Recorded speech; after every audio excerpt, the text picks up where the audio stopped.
Bien, ahora lo que vamos a ver en este nuevo tema es estudiar sistemas mecánicos que tienen alguna componente elástica.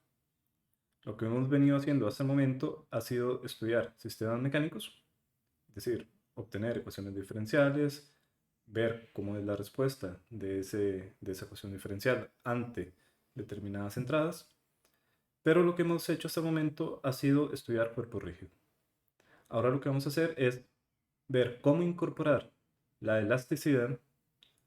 Es decir, asumir que ahora lo que vamos a estudiar no se puede modelar como un cuerpo rígido, sino que tiene algún grado de elasticidad.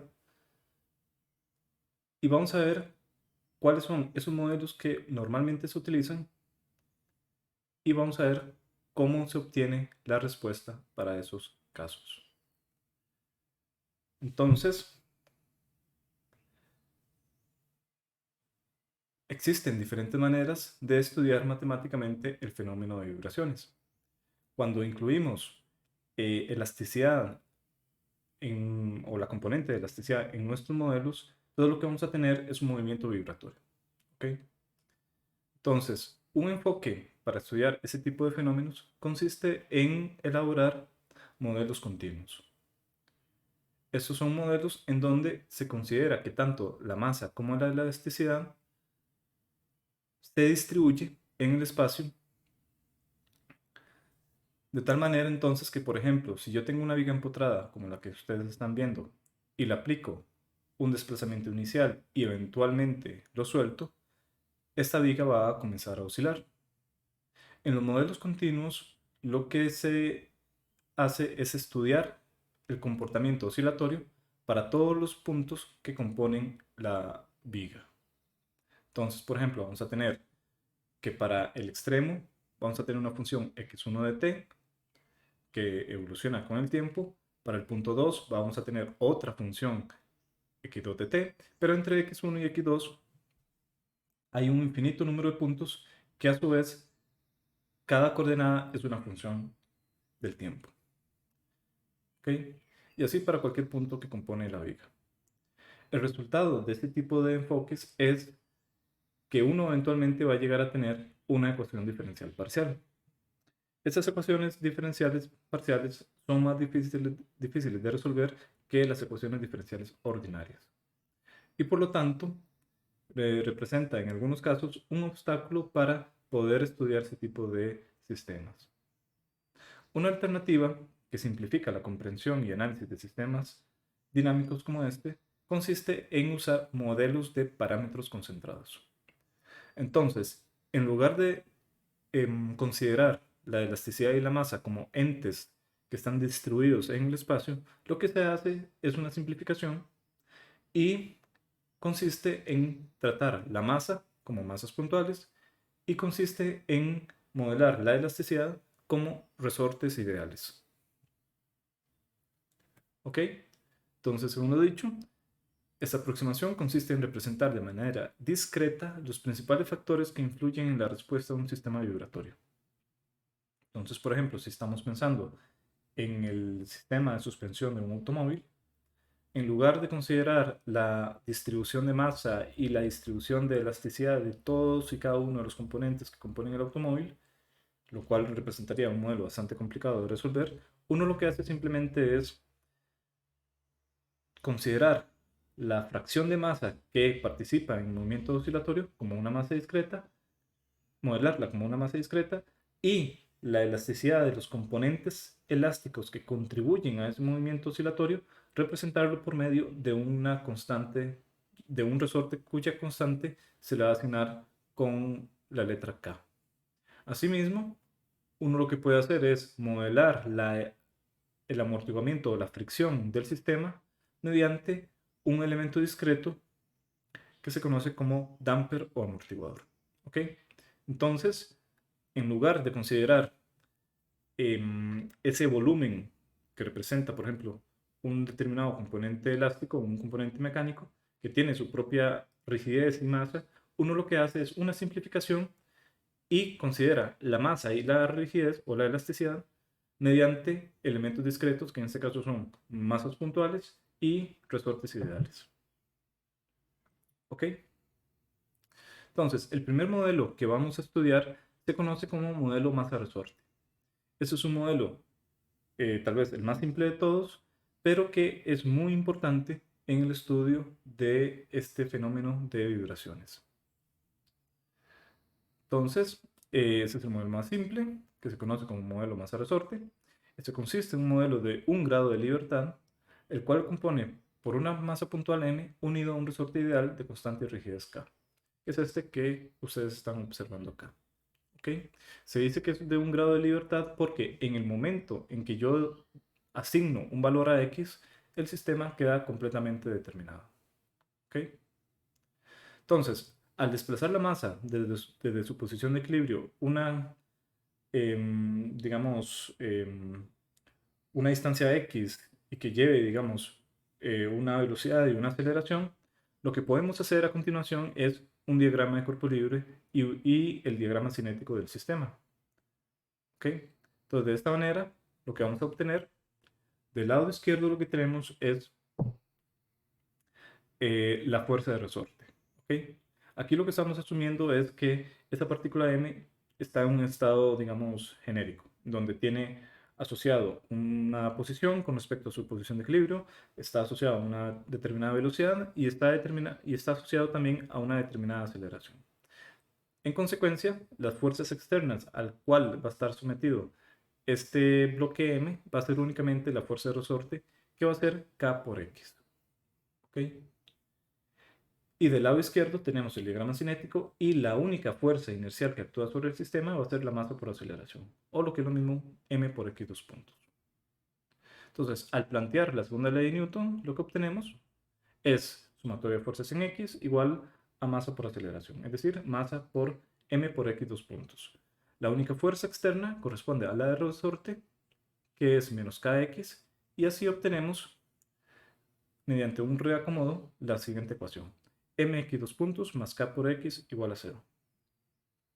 Esta es una ecuación diferencial que es lineal, de segundo orden, de coeficientes constantes y además homogénea.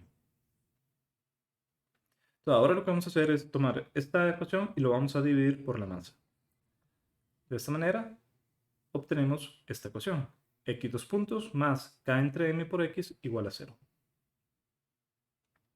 En este punto es muy conveniente definir un parámetro que es muy, pero muy importante en el estudio de sistemas vibratorios, que se conoce como frecuencia natural. Este parámetro se define de la siguiente manera. Omega n, eso es la letra omega, no es W, es omega. Omega n lo vamos a definir como raíz cuadrada de k entre m, donde k es el coeficiente o la constante de rigidez y m es la masa del bloque o de la partícula. Entonces, las unidades de este parámetro corresponde a radianes por segundo. Entonces, este es un parámetro muy importante porque corresponde a la frecuencia a la que oscilaría el sistema al imponerle alguna condición inicial. Es decir, si lo que tenemos es nuestro sistema masa-resorte y si a esta masa le aplicamos un desplazamiento y lo soltamos, la frecuencia a la que va a oscilar este sistema corresponde justamente a esa frecuencia natural. ¿Ok? Entonces tenemos nuestro sistema, le aplicamos una condición inicial, un desplazamiento inicial, que por ejemplo puede ser x0, y lo que vamos a observar es que el sistema va a comenzar a oscilar. ¿Ok? Y va a oscilar justamente a la frecuencia natural del sistema. ¿Ok? Es decir, a omega n. Entonces, este es un parámetro muy importante porque de alguna manera nos dice a nosotros información sobre un sistema mecánico o un sistema estructural. ¿Ok? Entonces, por ejemplo, consideremos este elemento mecánico.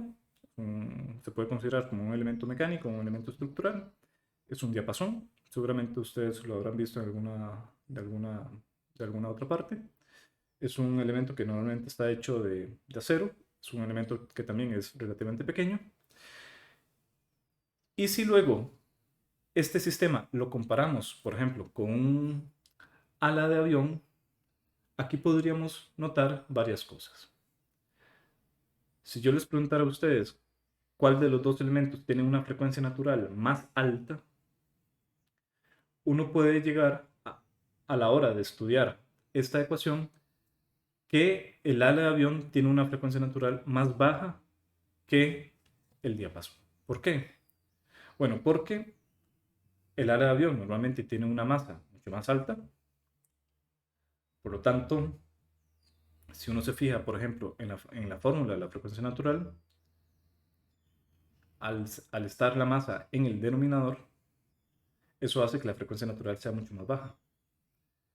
Y además, si uno compara la rigidez entre el ala de avión y el diapasón, no es muy difícil observar que el ala de avión le es relativamente más fácil de formarse que el diapasón. Por lo tanto, el K asociado al ala de avión es más pequeño que el diapasón. ¿Qué significa esto? Que entonces el diapasón tiene una frecuencia natural mucho más alta o mucho más grande que el del ala de avión. Y esta frecuencia natural juega un papel fundamental en la respuesta de sistemas mecánicos, como lo vamos a ver más adelante. Entonces, esto es muy importante que lo tengan en cuenta y que generen como una intuición en cuanto a qué elementos o sistema mecánico posee una frecuencia mayor con respecto a otro. ¿Okay? En términos generales, entre más rígido sea un sistema, mayor será su frecuencia natural. ¿Ok? Entonces, eso es como una regla de dedo que vale la pena, digamos, siempre tenerlo en cuenta. Entonces, una manera alternativa de representar la frecuencia natural es la siguiente. Uno podría decir que la frecuencia natural la podríamos llamar F y que va a corresponder exactamente al mismo ecuación que la vez pasada, pero ahora dividido entre 1 entre 2pi. Entonces vamos a tener que la frecuencia natural, como f, va a ser 1 entre 2pi por raíz de k entre m. En este caso, si se define así la frecuencia natural, lo que vamos a tener son unidades de 1 entre segundo, o lo que es lo mismo, hertz. ¿Okay? En este mismo sentido, uno puede definir el periodo de las oscilaciones de la siguiente manera. Vamos a decir que el periodo va a ser igual a 1 entre f. Y las unidades en este caso pues corresponden a segundos. En ese punto entonces se puede hacer las siguientes observaciones. Primero, en el contexto de sistemas lineales invariantes en el tiempo, es decir, en los casos donde la ecuación diferencial que describe el sistema es lineal y de coeficientes constantes, la frecuencia natural es una característica intrínseca del sistema. Es decir, la frecuencia natural no depende ni de las cargas externas, no depende tampoco de las condiciones iniciales, sino que simplemente es una característica propia del sistema. Entonces, como dije, es independiente de condiciones iniciales y de cargas externas.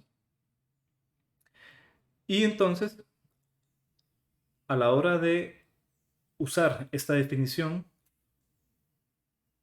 para simplificar la ecuación diferencial de movimiento, uno obtiene lo siguiente.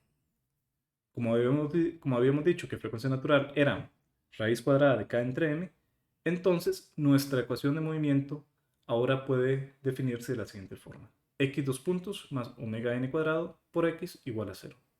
Vean que en este caso el hecho de que esté igualado a 0, eso implica entonces que nuestro sistema no está sujeto a cargas externas, sino que simplemente la única forma que tiene para que este sistema experimente algún tipo de oscilación se debe a condiciones iniciales que se le están aplicando.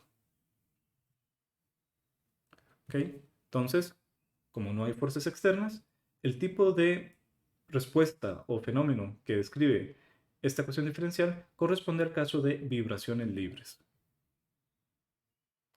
Entonces, lo conveniente de este modelo es que una vez establecido la ecuación diferencial, resulta muy fácil ver cómo es la forma de la frecuencia natural. Es decir, lo que tenemos que hacer es tomar nuestro modelo de sistema mecánico, obtener la ecuación de movimiento, asegurarse que esa ecuación de movimiento sea una ecuación diferencial lineal y de coeficientes constantes. Y uno a continuación lo que hace es buscar la forma de que esa ecuación de movimiento tenga la estructura de esta ecuación. Y una vez hecho eso, resulta muy fácil ver, resulta de una manera muy sencilla poder observar cuál es la frecuencia natural de nuestro sistema. ¿Ok? Entonces, en general, a la hora de hacer modelos de sistemas físicos reales, por ejemplo, si lo que tenemos es un sistema como el que se muestra en la figura, que puede ser una torre que tiene algunos componentes en su extremo, y que, por ejemplo, vean que hay una serie de cables que aumentan la rigidez al sistema, uno lo que hace es obtener un modelo simplificado de ese sistema mediante el uso de masas puntuales, así como de resortes ideales, que pueden ser resortes traslacionales o resortes rotacionales, como se observa en este caso, donde tenemos, por ejemplo, una constante resorte K y una constante resorte Q sub zeta, que hace referencia a un resorte torsional. Y como esto es un sistema de un grado de libertad, uno puede obtener la ecuación de movimiento, y esa ecuación de movimiento va a tener la misma estructura que esta de acá. Por lo tanto, este sistema, una vez planteado y reescrito matemáticamente como una ecuación diferencial lineal, se va a reducir a un modelo equivalente de masa resorte, en donde aquí vamos a hablar ya no de una masa, sino de una masa equivalente, y vamos a estar hablando de una constante de resorte equivalente. ¿Ok? Entonces, todo sistema mecánico de un grado de libertad que tenga componentes elásticos o que tenga o que exhibe un comportamiento oscilatorio, se puede reducir siempre a un sistema equivalente masa resorte, en donde vamos a estar hablando de una masa equivalente y de una constante de resorte equivalente. Y el hecho de que tengamos una masa equivalente y una constante de resorte equivalente nos va a permitir nosotros determinar la frecuencia natural del sistema.